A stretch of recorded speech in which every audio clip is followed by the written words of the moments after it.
Mar-a-Lago, the DOJ is staying silent while the outrage on the right is deafening. Good morning, everybody. I'm Bill Hemmer. Let's get right to it today. Hello. Good morning. I'm Dana Perino. This is America's Newsroom. It's pretty stunning. It's 36 hours since that event. They've said nothing, and Republicans are calling on Attorney General Merrick Garland to explain Monday's raid at the home of former President Trump, the unprecedented operation raising new questions about the DOJ's independence.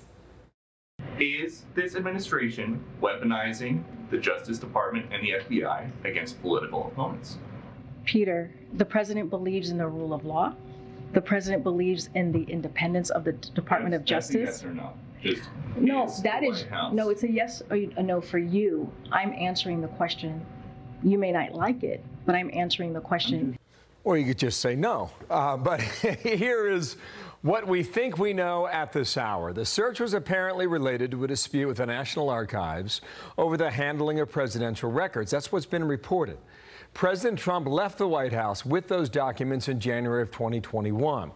Later that year, the National Archives contacted the president's team about potential classified information that was missing. Fast forward to January. The president's team voluntarily handed over more than a dozen boxes. Then in June, DOJ officials visited Mar-a-Lago to negotiate the transfer of more materials, and we are told the president stopped by that meeting. So that's where things start to get murky. The talks are said to have broken down over the summer, maybe sometime in June or July. The president disputes that, however. Federal officials apparently viewed the president's team as uncooperative. Sometime this month, prosecutors submitted an affidavit and a judge signed a search warrant, and the rest, as we know at the moment anyway, is history for now. We have Team Fox coverage plus reaction from Senator Tim Scott. Let's begin at the Justice Department, where David Spunt is standing by to catch us up on everything going on. Hi, David. Hi, Dana. I'm at the epicenter of this investigation, and things are quiet here for day 2 since this search of the former president's home. Attorney General Merrick Garland remains silent. We're told that he will not be talking about this. It's standard that the Attorney General or other DOJ officials don't talk about an open investigation. However, as we know, things are a little different in this case, extraordinary circumstances. Speaking of Attorney General Merrick Garland and FBI Director Christopher Wray, we can confirm there are growing concerns about Garland's safety and Wray's safety following Monday's search of Mar-a-Lago. Authorities are monitoring social media posts and spotting a significant increase in death threats aimed toward agents, Wray and Garland. These threats continue at a steady pace online. FBI, DOJ security procedures are not made public. Both Garland and Wray traveled with armed security. Still, Fox is told there are discussions to potentially increase their security. The FBI gave a heads up to the Secret Service and a few local law enforcement officials to let them know Monday morning they would be entering Mar-a-Lago to take documents and had a valid search warrant. The contents of that warrant not made public as of this hour, but there is growing public and political pressure to do so. Yesterday, one of the former president's attorneys, Christina Bobbs, said after a back-and-forth negotiation, and she was there on the ground, the Trump legal team was able to get a hold of a copy of the search warrant, meaning this morning they could release that to the public, what is said on the document. It doesn't include all the details. Some of it is sealed, but they can give us an idea of some of the contents of the copy of that search warrant. We are told from the Trump team to Fox News as of now they do not plan to release anything to the public, and they believe the burden is on DOJ to do so. Dana. David, we're also hearing that the FBI seized the cell phone of a Republican congressman, just walked up to him and took it? Yeah, this is Scott Perry, Republican from Pennsylvania. He's an ally of the former president. Perry believes this is involving the January 6th investigation and the former president's attempts to overturn the 2020 election. We know, according to the representative from Pennsylvania, the Republican from Pennsylvania, the 3 FBI agents came up. They seized his cell phone. He said they didn't even reach out to his attorneys in this case. But right now, we know that his cell phone is in FBI custody. Dana. David Spunt at the Justice Department for us. Thank you. So joining us now is the author of a new book. It's called America, a Redemption Story, Choosing Hope, Creating Unity. The author is South Carolina Senator Tim Scott. And, sir, thank you for your time, and good morning to you. Good morning. Good morning, Bill. Good morning, Dana. I was struck by your comment. You said, I think anyone who suggests they have any clue what's actually happening is heading in the wrong direction. So what's your clue as to what's happening in Florida? Well, I think this is a shocking and unprecedented development as it relates to Mar-a-Lago and the raid the other day, 2 days ago. I can't imagine that this is just over Presidential Records Act. When you read through it all, it seems to me that perhaps there's politics embedded in every layer of it. Very concerning. One of the things that we hope for from FBI, one of the premier law enforcement agencies in the country, is a apolitical approach. And what we've seen over the last several years is a political nature within the FBI and the weaponizing of justice. If they can do that to the former president of the United States, what hope is there for the average person? You just talked about Scott Perry's cell phone, but the truth is that for the average person, Republican or Democrat, we should be very concerned about the developments that we're seeing today. This is on a slightly different topic, but it is also about Americans feeling like, wow, okay, the administration has decided that we are the ones that are going to be the targets of new IRS audits. Listen to an exchange between Peter Doocy and Karine Jean-Pierre about the new Biden bill that he just passed. They called it the Inflation Reduction Act. But one of the ways that they would get there, and I want to talk to you about this on the other side of this quote, because you're a small businessman and you know what it's like. Watch here. Do you think it's going to be popular when the 87,000 new employees hired by the IRS go around and start auditing people to pay for the Inflation Reduction Act? So this is focus on those who are, corporate wealthy tax cheats that Republicans, congressional Republicans, wanted to defend. So no new audits on anybody making under $400,000 a year? Very clear, no. Now, I guess we'll see if that's true, but that's ridiculous, you know what it's like. I don't know if you've ever been audited, but you are a small business person and you represent a lot of them. What do you think about this? Yeah, well, one of the things I think is really important in this case is that the CBO, a nonpartisan organization, Congressional Budget Office, says that 90% of the revenue generated from these new IRS agents will come from people making less than $200,000. That is absolutely the exact opposite of what you just heard. Under $200,000 represents 90% of the revenue generated, and the revenue generated is around $300+ billion. As a former small business owner, Dana, the one thing I cannot do is be the human resource department, my own legal department, and sell whatever it is I'm trying to sell. This is a burden that will be headwinds for job growth and for reinvesting in your small business. I can't think of something less popular than the three letters IRS showing up in your mailbox. Ridiculous. Yeah. Well, she talked about corporate wealthy tax cheats. And there's been questions about who's going to be audited and who will not be. They can't answer the question. If you make less than $400,000 a year, are you safe from this audit? And then there's how long is it going to take to hire 87,000 agents? Well, it makes the IRS bigger than the Pentagon, the State Department, That's right. CBP, all combined together, plus the FBI. So there's no good news coming to any American family as you fear the IRS already. Senator, I read your book, America, A Redemption Story. I loved it, and today you can hear a little bit more about that on the radio as well. So you talk a lot about polarization, your concerns about that for America. You know, we're 36 hours since the Justice Department made the call to go ahead after the judge signed the warrant saying, yes, you can go ahead and raid a former president's house. How does that square with what you're trying to communicate in this new book? Because half the country, 73 million people voted for President Trump, and they're feeling like the Justice Department is against them as well. Well, it's antithetical to choosing hope and creating unity, number one. Number two, I would say that when you read my book, America, Redemption Story, the one thing you'll hear is the importance of a fair justice system applied to every single person equally. As a guy growing up in the Deep South in the 80s, my experiences were quite provocative around the issue of race and justice. And one of the things I talk about in the book is how things have changed, how they've evolved. We're not perfect. We still have work to do, but we are getting closer. This is actually a step back when you look at the raid. You ask yourself, if I was the President of the United States, would I expect 30 FBI agents to show up for a dispute over presidential records that we've been negotiating since June, actually since February? And the answer is, of course not. If you ask yourself, is this the treatment that we've seen for Hillary Clinton as relates to classified emails? Of course not. But if you read my book, you'll be more hopeful about what can happen when good people of good conscience have the backbone and the tenacity to enforce the laws on everyone the same. No exceptions. Well, congratulations on the book. It's a good read, a lot of good anecdotes from you as a younger man.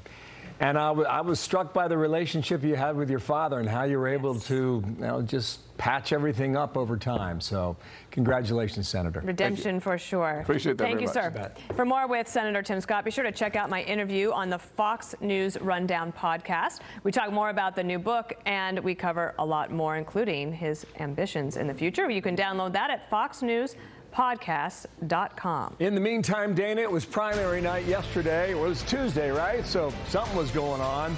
A couple interesting findings that I want to point to right now in the House races here. We're watching up here in Congressional District 5 from Minnesota.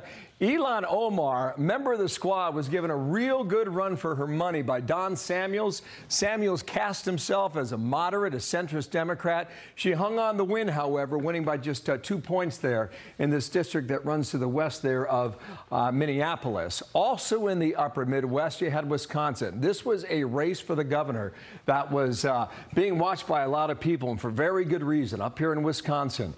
Tim Michels, former businessman, never held office before, endorsed by Donald Trump, held off a strong challenge by Rebecca Clayfish.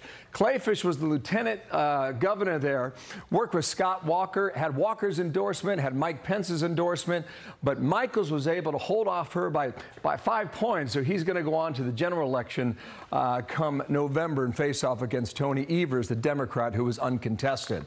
Meanwhile, further west, we've got a final. In this race in the 3rd District in Washington, Jamie Herrera Butler has conceded to Joe Kent. Why is this important? Butler voted to impeach Donald Trump, one of 10 Republicans in the House. Joe Kent, endorsed by Donald Trump, came back to beat her narrowly, but was able to pull off a victory in the state of Washington, which means right now, if you look at the 10 Republicans who voted for impeachment on the screen here, do we have it? Okay, 2, walk back on over here, 2 are still alive, Dana. Okay, so there are at least 4 retired. A couple have been defeated now in the primary battles, but there are 2 that are still alive. Liz Cheney will have her primary on August 16th. Next Tuesday. Polling indicates in Wyoming that she could go down to defeat, so we're watching that. David Valadao is still alive in California, and so is Dan Newhouse in the state of Washington. So that's a rundown. Big decisions going on right before that. Yes. I don't know if you saw this. I also wanted to point this out just to get back to our main story of the day, that the Wall Street Journal's editorial board talks about the raid and says the FBI's dangerous Trump search. Merrick Garland is taking the U.S. down a perilous path, and went on to say this. Didn't someone at Justice point out that a search in this case would draw comparisons to Hillary Clinton's mishandling of classified information before her 2016 presidential campaign? She was never prosecuted, as Mr. Trump was quick to point out. Unless Mr. Trump's offense involves a serious risk to national security, half of America may see the Trump search as an example of unequal justice, and that's what we were just asking the senator about. Yeah, when this news broke, Andrew Cuomo resigned his governor's spot here in New York. He's been pilloried from the right and the left, shot out a tweet and said the evidence must be consequential to back up a move that they did in Mar-a-Lago. So we're still waiting for that. Maybe you get a press conference today. Maybe you don't. But if this lingers and goes into next week and beyond, there's going to be a lot of people saying, what's up? I am saying what's up. What's up? Also, this is a Fox News alert on the economy. The July inflation report revealing prices are going down slightly, but only from historically high levels. Larry Kudlow with a closer look at your money next. Also, Dana, disturbing nanny cam footage shows a dermatologist allegedly trying to kill her husband by spiking his drink with Drano. We'll have that for you coming up. And 3 more buses of illegal immigrants from Texas arriving in New York City as Mayor Adams escalates his feud with Governor Abbott. I don't think he's accomplishing anything more than exposing the type of individual that he is. And so there's nothing successful about treating people. New York City, where 3 more buses with migrants from Texas have arrived this morning. This, as Mayor Eric Adams suggests, turning the tables on Texas Governor Abbott, who's running for re-election in November. I am deeply contemplating taking a busload of New Yorkers to go to Texas and do some good old-fashioned door knocking because we have to, for the good of America, we have to get him out of office. We have a live report from Port Authority in Midtown Manhattan. That'll be just straight ahead. A remarkable story. I mean, really extraordinary. Keep an eye on that. Meanwhile, to the other end of the coast, Southern California, police there arresting a dermatologist after her husband accused her of trying to poison him. He says he caught her on a nanny cam in the kitchen spiking his lemonade with Drano. William LaJeunesse with the details on this. William, what's up? Good morning. Well, Bill, one thing to consider, this is a divorce case, but what you say is accurate. Husband Jack Shen, who is also a doctor, alleges his wife, Emily Yu, tried to poison him. She denies it and says this is all about getting custody of their children in this divorce. Having said that, what you're about to see looks damning. There are images filed with the court that are taken on 3 separate occasions where Chen's wife appears to grab a bottle of Drano from under the sink and pour it into his cup. Chen claims back in March he noticed a chemical taste in his morning lemonade. He had some stomach pain. He sees a doctor who diagnoses him with stomach ulcers and inflammation of the esophagus. No surprise, given that Drano is basically a mix of bleach and caustic soda that will burn through matter like hair, skin, and muscle. Now, he suspected his wife was trying to kill him. So in these videos taken July 11th, 18th, and 25th, he claims Emily pours the Drano not in the sink, but in his cup. However, in a statement to Fox News, Yu vehemently and unequivocally, according to her attorney, denies ever attempting to poison her husband or anyone else. So according to records, Chen is 53, he's a radiologist. Emily, 45, a dermatologist. Married 10 years, they have 2 kids, live in a $3 million house in Orange County. So after telling police that he feared being in the same home, Chen obtained a restraining order and filed for divorce. And after her arrest for poisoning, who did she call to bail her out? Her husband. He refused. She did post a $30,000 bail, and the court date is set for later this year. Well, on it rolls. Thank you, William LaJeunesse. With that, Dana with more. Well, let's bring in attorney Brian Claypool. Brian, this is obviously extremely serious. It is important to point out it's a domestic case. It's a divorce. But when you have something like this kind of an accusation, you have photographic evidence in a divorce case, what happens? Yeah, hey, Dana, great to see you this morning. You know, there's something bizarre about this case. What I mean by that is I think the Orange County District Attorney is still trying to clean out that drain within their own office before they actually bring charges. And that's what I mean here. She's arrested, right? But she has not yet been formally charged. And her bail, Dana, is set at $30,000. I mean, if this is an attempted murder, her bail would be $500,000 or $1 million. So I think authorities are still trying to figure out what happened here. I'm not defending her, but it does seem a little bit strange that she would just repeatedly pour Drano into his lemonade. He's not more sick than he is. Did he have a blood test done? I mean, wouldn't a blood test really get to the bottom of what was in his system?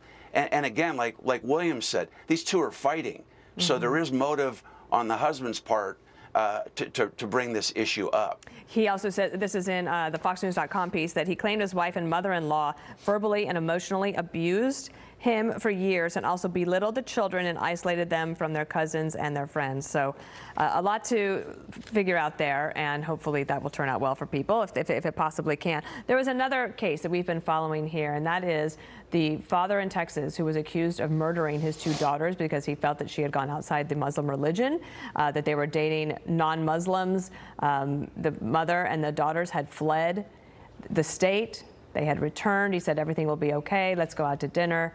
And then he shot them. He was sentenced yesterday. Here's a little bit from that yesterday. Yasser Saeed, you're a devil. You murdered your girls. And I'm going to say this. I hope somebody gets their hands on you. The 9 bullets you put in Sarah, 9. And she called 911. Amina, 2 bullets. in the heart. And that was the ex-wife. After he was convicted, he will serve life in prison without the possibility of parole. Brian. Yeah, hey, Dan, there's two things about this case that resonate with me. The first is this guy was on the run for years, right? What, 6 years? He was found, what, 35 miles from where this happened? The FBI was involved. They just sent 50 agents down to Mar-a-Lago to raid President Trump's camp. Yet they can't find this guy. I think we've got a bigger problem with the FBI and where their focus and where their resources should be. We've got child murderers, child predators on the street, and we can't find them, yet you're going to go attack a former president. The other issue that really hits me here, Dana, I actually work on quite a few Department of Children and Family Services cases, and there were red flags in this case. Amina had told a teacher weeks before she was murdered about fearing that her father was going to kill her, and that she feared for her life, and her sister feared for her life. This was a result of a systemic failure. Why didn't the school, as mandated reporters, contact authorities and have this father investigated? So I really think at the end of the day, he goes to jail for life, but I think this can be a teachable moment. We've got to take a look at why the system failed these two girls, and what can we do to secure the safety of teenage girls who are in danger of a dangerous father. It's important work that you do, and we unfortunately report on too many stories that are similar like this of young women being in danger from people that they know, especially men in their lives. Thank you, Brian Claypool. Good to have you here. So Elon Musk unloading a ton of Tesla stock worth billions. So why would the world's richest man need more money, huh? Cash, too. Plus chaos erupting during a vote in a Democratic-run city, banning homeless encampments near schools and daycare centers. That is the focus of that issue in L.A. I live on the street, you piece of Some money, the opening bell ringing on Wall Street right now. The Dow Jones is way up, right? $448. So investors are reacting to the consumer price index for July. It shows prices up 8.5% from last year. Now that's down a bit from June's record surge, but still high enough to wipe out any wage gains. And with the economy in recession, President Biden is getting ready to head out of town on vacation. Griff Jenkins at the White House for us. Hi, Griff. Hey, Dana, good morning. You know this all too well. They might be getting together right now to consider delaying that vacation a touch to let the president advocate for his agenda after a string of positive developments. This latest one, albeit a slight decrease. Inflation now at 8.5%, down from 9.1%. But put that in perspective, Dana, it's a far cry from the 1.4% when he took office. And these latest numbers also show wage gains, which stand at 5.2% year over year, are still being wiped out by inflation. Now, this comes on the heels of a string of major legislative victories. First, the CHIPS bill, and now in just about a half an hour, President Biden will sign the PACT Act, expanding access and benefits for veterans exposed to toxic burn pits. Yet, the series of wins is not translating yet into election momentum. Progressive Senator Bernie Sanders becoming the latest Democrat unwilling to commit. Watch. Phrase the question, do you want to see him run for re-election? Look, right now my concern is electing more Democrats in this midterm election.